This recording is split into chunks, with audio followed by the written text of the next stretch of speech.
Might have some use. What is a musical sound? Might find a use for that. That one seems more useful to me. But, ladies and gentlemen, I'd like to share with you an investigation into my disappointment with live sound at a number of gigs I've been to recently. It seems to be spreading, so I'm going to have a little look.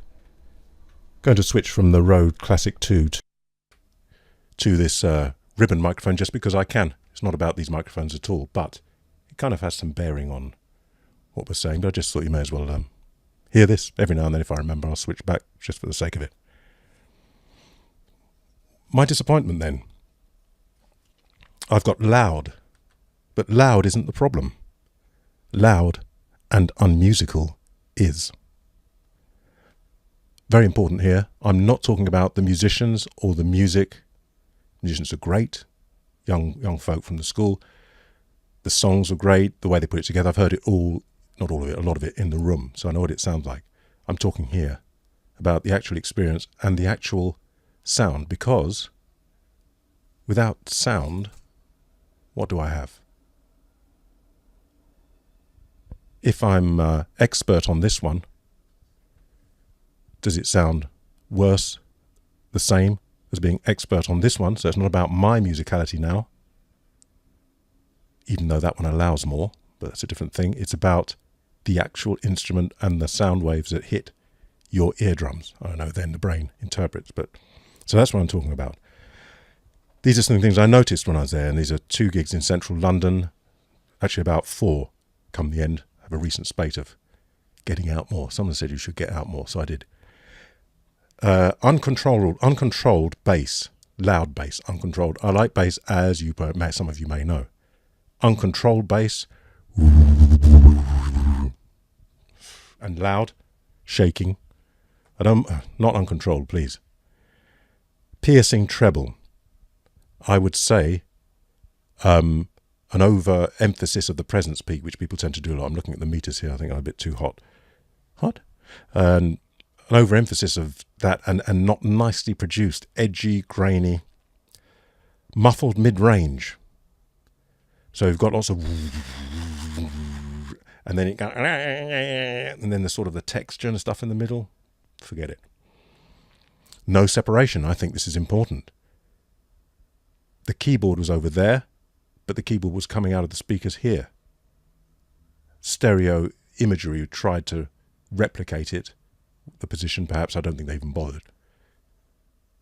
So no separation between things in the positioning, and very much reduced separation in terms of tonal quality.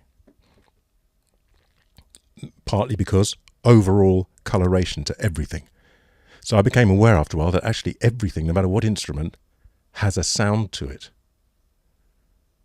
It has its own sound coming through, but it's overlaid with a sound to it. I've got the room and where you stand. So maybe let's look at what might be a typical setup. So you've got your drums are mic'd these days. But I'm going to say with what mic and where is it put.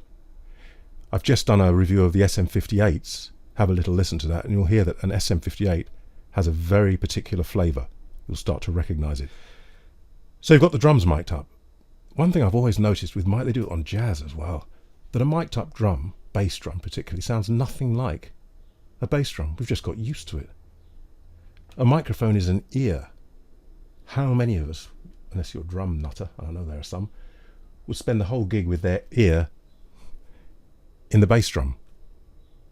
But the sound you're getting is a representation of your ear in the bass drum. Often they'll put little mics right by the edge of the snare so you get real impact. You wouldn't normally listen to a drum kit from there, so straight away. Are those mics perfect? No way.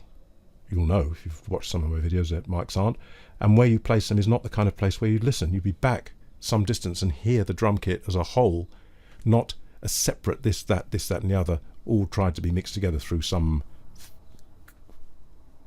coloured sounding speaker system. So that strikes me as pretty hopeless. Maybe you need to do it in a studio, but it strikes me as pretty hopeless. Guitars are mic'd or DI'd. If you're a guitarist, you probably choose your strings. Maybe you don't. I know a lot choose their strings. They choose their guitar. They choose their pickups. They change their pickups. They choose their amps, their valve amps, their this, their any number of pedals, which they choose this one and that one. They choose their speakers with Alnico magnets or with hemp cone, paper cones. They choose all these things. So you choose all that and spend the money and get it sounding like this. And then you put an FM57 on it. Did you take that into account when you chose all those things? And then you run it through an unknown power amplifier, probably inexpensive. People have got budgets. Through a huge speaker system, probably relatively inexpensive, with its own colour. Did you take that into account when you did all those things? DI, you're going to get rid of your speakers and the power amp. Why do that? Bass DI. What about the bass speakers and the power amp? Got a valve bass amp? I tell you, they're gorgeous. But you just take a DI out. Through what? Through an amplifier you don't know? Through speakers you don't know? Why would you do that when you spent your money? I'm not telling anybody off here. Just getting into it a bit. You understand? Keyboard DI'd. Again, your £2,000 keyboard through what? What amp? They used to have them through Fender Twins. Probably not perfect. Good for electric Fender Rhodes. But there's some good keyboard amps now, and you can hone them and let people hear that. Not, it's gone through something else. Vocal mic, well, was held right there, and you could hear the upper parts. There you couldn't really hear. One of them I could hardly hear the vocals at all. 2018, and I can't hear the vocals. Well, it was all quite a mess, actually, musically sounding. Monitors. So we use monitors, but what you hear is different from front of house. I'm understanding if you're talking Stadia, okay, but I'm talking about 100 to 150, 200 standard gigs. Not necessary, in my humble opinion. So monitors, so you're not hearing what the audience hears, so you're playing and thinking this, but they're getting something else. Who knows what they're getting? You have to rely on an engineer. Is the engineer a musician? You spend all your time in your practice and the tone of it and your strings and your this and your reeds, and then you give it to whom?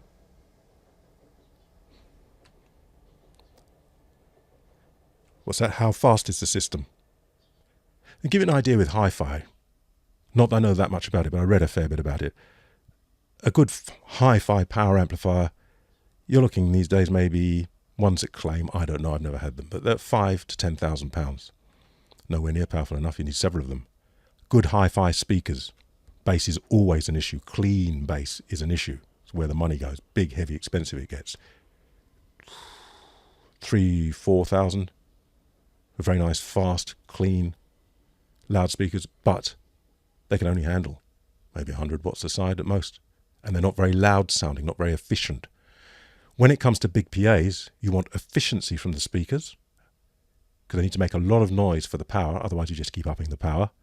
Efficiency, as you can imagine, these things are a compromise. The more efficient they get, the more inaccurate they tend to get, and usually the less bass they have. Bass is very, very demanding. Clean bass, and this is the issue, clean bass, not just oodles of rumble and mud. So that's the issue. A hi-fi-like system for a 200-seater club, I'm guessing entirely, that could do with the kind of mics that could pick up everything cleanly and hear the change in your strings and all the rest of that, that's going to cost multi thousands and probably be big and heavy as well. No venue's going to do it. But there's another way, I feel. Blurring, non-specialized drivers, soup of sound. Okay, your guitar amp drivers are specialized for guitar. You can sing through them, but you'll hear the whole amp is specialized for guitar. Keyboard, a good one. Same. Bass, most definitely. Vocals, I need full range. Some of you may not. But vocals, very fast, very clear. Guitar amp doesn't need to be that clear. Acoustic guitar amp, more so. So everything is specialized. So you take all those specialized instruments that you've worked on and you put them through what? Why? So what are the basic, what do I think? Well, I'm thinking do away with all the miking up. Do you really need it? back in the day, my Fender Twin is 180 watts. One of the Fender amps, bass amps, was 435 watts. There weren't speakers that could take it. It had to have 3 2x15 speakers to use all the outputs. That was what was happening 70s into 80s. Louder, louder, louder. And then just shortly after that, Fender did this, things started turning the other way. Louder, louder, can't hear the drummer. PAs started to get better, which before then, PAs were just for the vocals. And then, and of course, people started playing bigger spaces. You have to put everything through this huge... Now, most of us with a 50-watt amp, that 180 watt Fender I've got, you can't turn that up in any club. They won't have it. 50-watt amps are enough for most clubs. So I'm thinking now, seeing as we're all getting quieter, let's go back to using your backline. What are the advantages I see? Disadvantage, you've got to carry them. We have to carry them probably anyway if you're using the PA. Advantages, on stage, you hear the drums are coming from there and the cymbals, you hear it all. So it's clearer. You hear the keyboard players over there. You hear the bass players there. You hear the guitarist is there.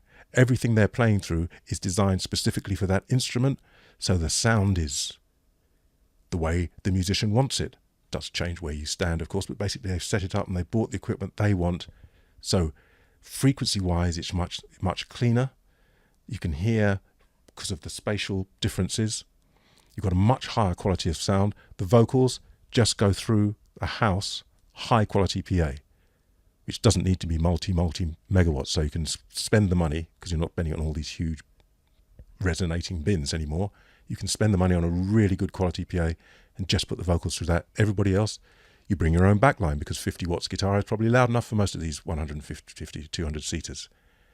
And the other thing you don't get if you have that set up is you don't get that coloration from the big cheap PA.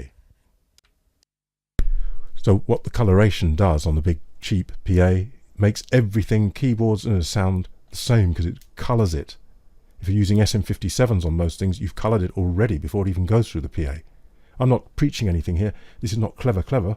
You just have to do a bit of listening and you realize this can't be right for musical quality, sound musical quality. Can't be. As I was about to leave, I was listening, and I love to hear bass. G&L L2000, G&L basses, if you like, a bit more Fender, but a bit more. And I couldn't hear the difference between the bass and the bass drum. All I could hear was a kind of, and then, really, I'm not exaggerating. What a shame. What a shame, because I'd have loved to have gone there and heard those students and basked in something like this.